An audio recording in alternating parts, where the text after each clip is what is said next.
Our world is a tapestry of extraordinary sounds. Many are created by nature itself, the whisper of wind through the grass, the roar of a distant waterfall. But some of the most profound sounds are those made by humanity. They are born from culture. They are born from history. They are born from a deep connection to the land. Today our journey takes us to a special place. We travel to the rolling hills and fertile valleys of southwestern Ethiopia. Here, nestled in the Gamo Gofa zone, lies the home of the Dawro people. This is a land of ancient traditions and breathtaking landscapes. It is a place where music is not just an art form, it is the very heartbeat of the community. Here in Dawro we find an instrument as remarkable as the landscape itself. It is a true giant among musical instruments. It is called the Dinka. This is not just any woodwind. The Dinka is considered the longest traditional woodwind instrument in the world. Its immense size is a sight to behold. It stands taller than the musicians who play it. Its presence commands attention. It tells a story of ingenuity and cultural pride.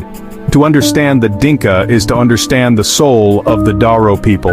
It is a journey into a soundscape that has echoed through these hills for generations. A living testament to human creativity. The Dinka is more than a mere object. It is a symbol. It represents the strength and resilience of the Dawro culture. In a world where many ancient traditions are fading, the Dinka stands tall. It is a proud declaration of identity. The Dinka is a marvel of natural engineering. Its most striking feature is its incredible length. A single Dinka can measure up to 6 meters long. That is nearly 20 feet. Imagine an instrument so tall it requires the musician to stand on a raised platform to play it. It is not made from a single piece of wood. It is made from several hollowed-out sections, carefully joined together. This modular construction is a brilliant solution to the challenge of creating such a colossal instrument. Each segment is meticulously crafted to fit perfectly with the next, forming a single seamless tube of wood. The choice of wood is absolutely critical. The craftsmen of Dawro do not use just any timber. They seek out a specific type of local bamboo and a soft, lightweight wood known as korkor. This wood must be strong enough to withstand performance pressures yet light enough to be manageable. The process of making a Dinka is a painstaking art. The artisans first select the right pieces of wood, then hollow them out with simple traditional tools. This is a delicate task. The walls must be of uniform thickness to ensure a consistent, beautiful tone. It is a skill honed over a lifetime, passed from master to apprentice. Once hollowed, the sections are joined together. The artisans use natural adhesives made from plant resins or animal products to seal the joints. They then wrap the connections tightly with strips of hide and with fiber. This strengthens the instrument and ensures it is airtight. An airtight seal is essential for the Dinka's powerful sound. The final instrument is a long, slightly conical tube. It has no finger holes like a flute and none like a clarinet. Pitch is controlled entirely by the musician's breath and the pipe's natural acoustics. At the top end is a simple mouthpiece. The Dinka is a testament to the genius of its creators. The story of the Dinka is deeply intertwined with the history of the Dawro people. Its origins stretch back centuries, a time of powerful kings and vibrant royal courts. Oral traditions tell us the Dinka wasn't for everyone. It was once reserved for royalty. Played in the palaces of the Dawro kings, its voice announcing the monarch, adding grandeur to royal ceremonies. The instrument was a symbol of power, prestige, the divine authority of the king. Its sound was the sound of the kingdom itself. Dinka ensembles were a key feature of the royal court, not solo instruments. They were played in large groups. An orchestra of Dinkas accompanied the king wherever he went. Their thunderous music signaled his arrival, creating awe and respect among subjects. Musicians were highly respected members of the court.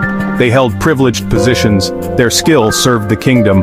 The Dinka was the soundtrack to Dawro's golden age. The role of the Dinka began to change with shifting politics. In the late 19th century, Dawro was incorporated into modern Ethiopia. It marked the end of the Dawro king's absolute power. As royal courts lost influence, the Dinka faced uncertainty. Its royal symbol role became less relevant. For a time it seemed the instrument might fade into obscurity, but the Dinka proved resilient. It transformed rather than disappeared. The instrument moved from palace to community. Playing the Dinka is a physical and artistic challenge unlike any other. The sheer size of the instrument dictates a unique performance style. A single musician cannot simply pick up a 6-meter-long Dinka and begin to play. It requires a specific setup. The base of the instrument often rests on the ground, while the musician stands on a specially built wooden platform. In other cases, performers use the natural landscape, resting the Dinka's end on a rock, resting the Dinka's end on a bank, while the musician stands on higher ground. This relationship between the musician, the instrument, and the environment is a beautiful part of the performance. The sound is produced through a technique similar to that used for brass instruments. The player buzzes their lips into the mouthpiece at the top end. This is a difficult skill to master. It requires immense breath control. It requires physical stamina. The musician's lungs must act as powerful bellows, pushing a large column of air through the entire length of the instrument to make it resonate. There are no keys or finger holes to change the notes. Instead, the pitch is manipulated by varying the tension of the lips and by varying the force of the breath. A skilled player can produce a range of harmonics and overtones from a single fundamental note. The Dinka is rarely played alone. It is almost always performed in large ensembles, sometimes with as many as 30 instruments playing together, or even 40 instruments in larger gatherings. These ensembles are not playing random notes. They are highly organized orchestras. Each Dinka in the group is of a slightly different length and therefore tuned to a different pitch. Some are extremely long, producing incredibly deep bass notes. Others are shorter, providing higher tenor-like tones. This creates a polyphonic texture where multiple melodic lines are woven together to create a rich and complex musical tapestry. The performance is a full-body experience. The musicians do not stand still. The sound of the Dinka orchestra is the sound of Dawro life. It marks the most important moments in the community's calendar. One of the most significant occasions for Dinka music is the Meskel Festival. This is a major national holiday in Ethiopia, celebrating the discovery of the true cross. In Dawro, the celebration is filled with color, dance, and the unmistakable sound of the Dinka. As huge bonfires are lit, the Dinka ensembles play with incredible energy. Their music fills the night air, creating an atmosphere of profound joy and spiritual significance. The deep tones seem to connect the earthly celebration with the heavens above. Weddings are another key event where the Dinka plays a central role. The arrival of a Dinka orchestra at a wedding is a sign of great honor and celebration. The music is lively and rhythmic, encouraging guests to dance and share in the couple's happiness. The powerful, resonant sound announces the union to the entire community. It is a blessing in the form of music, a wish for a strong and prosperous life together. The ensemble will often lead processions, their giant instruments held high, as they parade through the village, creating a magnificent spectacle of sound and movement that brings everyone together. The Dinka is also present during more solemn occasions. It is played at funerals, particularly for important elders or community leaders. Here the music takes on a different character. The tempo is slower, the melodies more mournful. The deep guttural tones of the longest Dinkas evoke a sense of loss and remembrance. The music serves as a powerful eulogy, honoring the life of the person who has passed and guiding their spirit on its journey. It provides a space for communal grieving, allowing people to share their sorrow through the shared experience of music. Beyond these major life events, the Dinka is a feature of many other cultural gatherings. It is played during harvest festivals to give thanks for a good crop. It is used in traditional ceremonies to welcome important guests. In all these contexts, the Dinka serves to amplify the emotion of the moment. To hear the Dinka for the first time is an unforgettable experience. Its voice is unlike any other instrument on earth. It is, above all, incredibly loud and powerful. When an entire ensemble plays together, the sound can travel for miles across the hills and valleys of Dawro.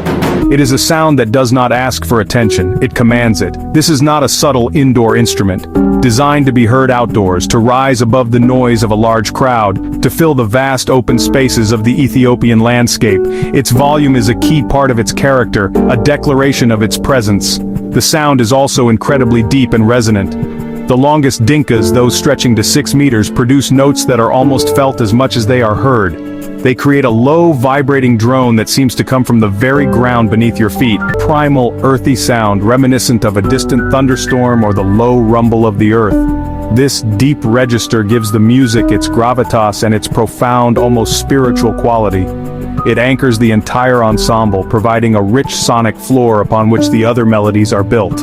The shorter Dinkas in the ensemble add layers of higher pitches over this deep drone. However, high is a relative term. The Dinka's overall range is in the lower registers of the musical spectrum. The sound is never sharp or piercing, it is always round, full-bodied, and breathy.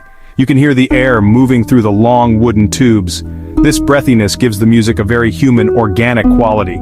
It is not a perfectly clean, synthesized tone, it is a living, breathing sound, filled with the effort and emotion of the players. The different pitches of the various Dinkas interlock to create a hypnotic, hocketing effect, where a single melody is passed between different instruments. Imagine standing on a hillside in Dawro as the sun begins to set. In the distance, a Dinka ensemble begins to play. First, you hear the deep, pulsing hum of the bass instruments. It is a sound that resonates in your chest. Then, the other instruments join in, weaving complex rhythmic patterns of melody. The music ebbs and flows, a wave of sound washing over the landscape, majestic, joyful, ancient, and alive. In today's rapidly globalizing world, the Dinka is more important to the Dawro people than ever before. It has become a powerful symbol of their unique cultural identity. In an age where Western music and instruments are available everywhere, the Dinka stands as a proud testament to local tradition and indigenous creativity. For the younger generation of Dawro, learning to play the Dinka is a way of connecting with their heritage. This is a way of saying, this is who we are, this is where we come from. The instrument is a living link to the ancestors and the stories they told. The Dinka ensembles are more than just musical groups, they are close-knit social units. The musicians rehearse together, the musicians perform together, they support one another. The performances themselves are communal events that bring people from all walks of life together. They create a shared experience that strengthens social bonds and reinforces a collective sense of belonging. In a world that can often feel fragmented, the Dinka provides a powerful force for unity. Economically, the Dinka tradition also offers opportunities. The craftsmanship involved in making the instruments is a valuable skill. Master artisan carving and shaping a Dinka. Local market stall selling Dinkas, artisan handing instrument to buyer. Talented musical ensembles invited to national festivals and cultural events. Ensembles earning income, applause, and recognition, providing an income for the performers. Cultural tourism is also beginning to emerge, with visitors coming to Dawro specifically to see and hear this incredible instrument. This provides a sustainable way for the community to benefit from its unique cultural heritage. Ultimately, the Dinka is the guardian of Dawro's collective memory. Its music carries the history, the values, the emotional life of the people. Each performance is a retelling of the Dawro story. It is a story of kings and kingdoms, of celebrations, of sorrows, of resilience and adaptation. By keeping the Dinka tradition alive, the Dawro people are ensuring that their story will not be forgotten. The instrument is not a relic of the past, it is a vibrant, active participant in the present.